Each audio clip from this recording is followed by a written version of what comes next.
दोस्तों रिलायंस पावर की बात करें तो स्टॉक के अंदर आज फिर से लोअर सर्किट लग गया। जबकि क्लेरिफिकेशन आ चुका है कि पूरे मामले में रिलायंस पावर का कोई लेना देना नहीं है।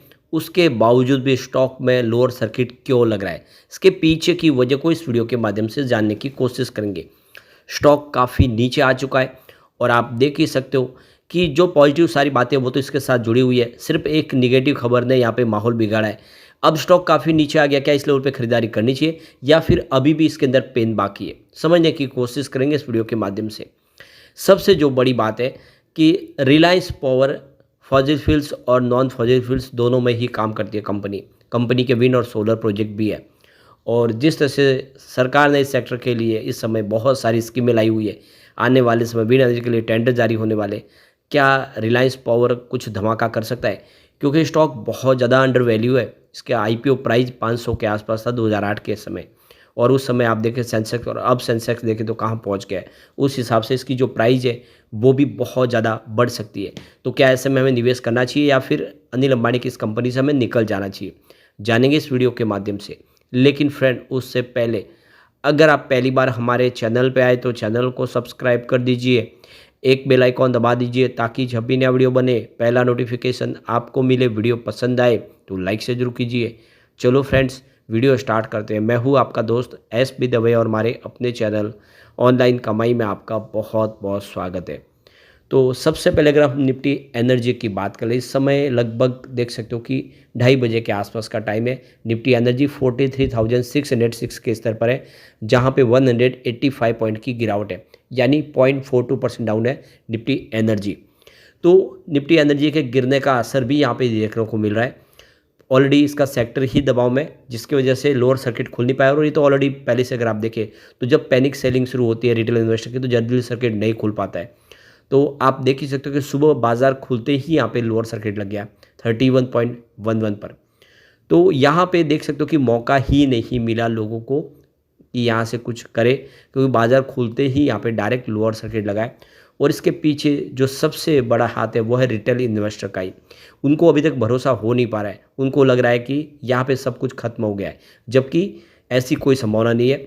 और दूसरी तरफ अगर आप देखें तो रिलायंस इंफ्रास्ट्रक्चर, जिसकी सब्सिडीज कंपनी रिलायंस पावर है, वहाँ पे इस समय स्टॉक ग्रीन में आपको ट्रेड करता हुआ दिखाई देगा। ये इस बात का सबूत है कि ये दोनों कंपनियों का इस पूरे मामले से कोई लेना देना नहीं है।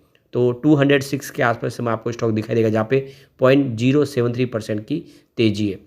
तो कुल मिला के देख सकते हो कि यहाँ पे रिलायंस इंफ्रा के अंदर तो इस समय आपको जो गिरावट है वो थमते हुए दिखाई देगी, लेकिन रिलायंस पावर में अभी भी कुछ संभावना निगेटिव बनी है। और उसके पीछे सबसे बड़ा रीज़न है प्रॉफिट बुकिंग, क्योंकि अगर आप देखें तो 16 अगस्त से ही स्टॉक लगातार दौड़ रहा है और अपर सर्किट में ये काफ़ी ऊपर आया है। 16 अगस्त को जो स्टॉक 31 के आसपास था वो 22 अगस्त को 38 तक पहुंच गया। अब आप क्लियरली समझ सकते हो कि बहुत बड़ी तेज़ी बनी काफ़ी कम समय में। और ऐसे में अगर अभी झटका लगा, जो अनिल अंबानी की न्यूज़ है उसका असर हुआ कि सीधा लोअर सर्किट लग गया 23 अगस्त को। उसके बाद 3 दिन से लगातार लोअर सर्किट लग रहे, स्टॉक फिर से 31 के आसपास आ गया। तो अब देख सकते हो कि जो तेज़ी सारी बनी थी वो खत्म होती हुई दिखाई दे रही है। लोगों को इसमें भारी नुकसान भी हुआ होगा, जिसने ऊपर के लेवल से खरीदारी की होगी। अगर कोई 36 या 37 के आसपास खरीदारी किया होगा तो उसको काफ़ी बड़ा नुकसान बहुत कम समय में हो गया। लेकिन अब लग रहा है कि ये स्टॉक यहाँ से 30 के आसपास से फिर बाउंस बैक के लिए तैयार हो जाएगा। कोई बड़ी यहाँ पे अब गिरावट की संभावना नहीं दिख रही है। आप ये देख सकते हो क्लियरली वॉल्यूम बिल्कुल नहीं आज, क्योंकि सुबह खुलते ही लोअर सर्किट लग गया, इसके बाद ट्रेडिंग हो नहीं पाई। तो पिछले 1 महीने पहले इसका 10 करोड़ का वॉल्यूम था, 4 करोड़ की डिलीवरी उठाई गई थी। 1 वीक पहले 14 करोड़ का वॉल्यूम था, सामने 6 करोड़ की डिलीवरी उठाई गई थी। और कल 1 करोड़ का पूरा डिलीवरी बेस काम हुआ, क्योंकि डायरेक्ट लोअर सर्किट लगा। और आज भी अभी 92 लाख का ही वॉल्यूम हुआ है। और आप क्लियरली समझ सकते हो कि लोअर सर्किट की वजह से ज़्यादा ट्रेडिंग हो नहीं पा रही है। अब इसकी परफॉर्मेंस अगर आप देखें तो 31 प्राइस है 5% के सर्किट के साथ, लेकिन जो 52 वीक का हाई बना है वो 38 का है, जो अभी रिसेंटली 4-5 दिन पहले बना था। अभी उस लेवल से देखें तो स्टॉक काफ़ी नीचे आ गया है। ये स्टॉक ऑलरेडी मल्टी बैगर भी साबित हुआ है कोविड काल के बाद, क्योंकि ₹1 के आसपास स्टॉक था।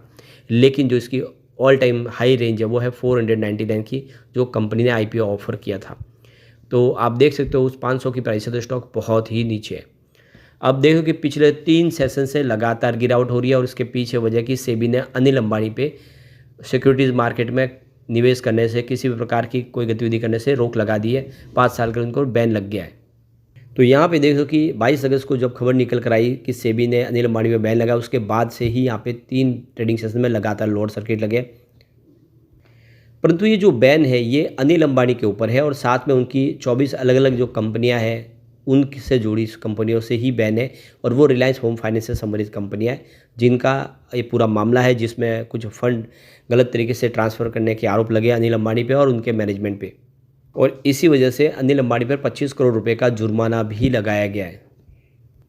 परंतु यहाँ पे देखो कि रिलायंस पावर की तरफ से जो पूरा मामला है उसको लेकर क्लेरिफिकेशन दिया गया है कि उनको सेबी की तरफ से कोई आदेश प्राप्त नहीं हुआ, उनके खिलाफ कोई भी ऑर्डर पास नहीं किया है, न उनको कोई डायरेक्शन दिया गया है, उनका इस पूरे मामले से कोई लेना देना नहीं है। और अनिल अंबानी पे अगर बैन लगा भी है तो उससे भी रिलायंस पावर को कोई फ़र्क नहीं पड़ेगा, क्योंकि पिछले 2.5 साल से लगभग याद है 11 फरवरी 2022 से ही वो रिलायंस पावर का हिस्सा नहीं है, वो बोर्ड के मेंबर में नहीं है।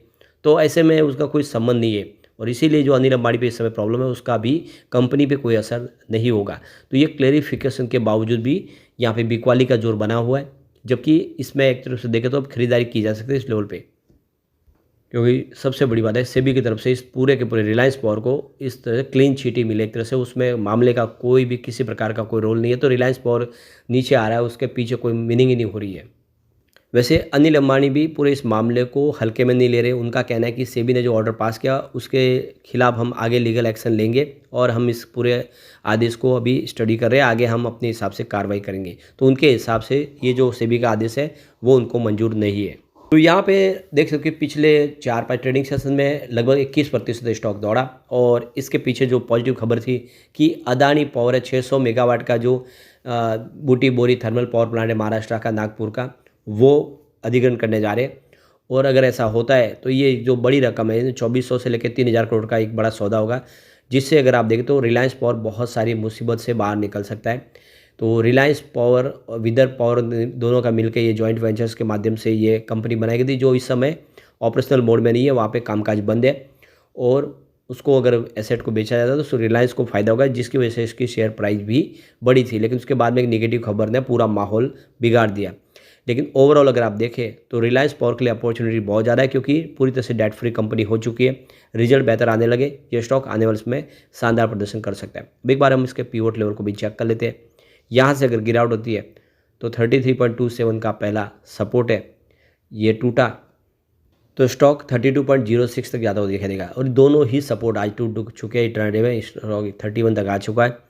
तीसरा जो सपोर्ट अब दिखाई दे रहा है वो 29.64 के आसपास है। यहाँ से अगर एक बाउंस बैक आ जाता है तो स्टॉक फिर तेज़ी से आगे बढ़ेगा और ये अगर सपोर्ट भी टूटेगा तो कुछ और बड़ी गिरावट हो सकती है। अब पॉजिटिव माहौल बना तो 36.90 का फर्स्ट रेजिस्टेंस है, इसको पार कर लिया तो आप देखें तो सीधा 39.32 तक स्टॉक जाएगा, जो इसकी एक फ्रेश हाई आपको बनती हुई दिखाई देगी। 50 रुपये का ये नया हाई बनेगा।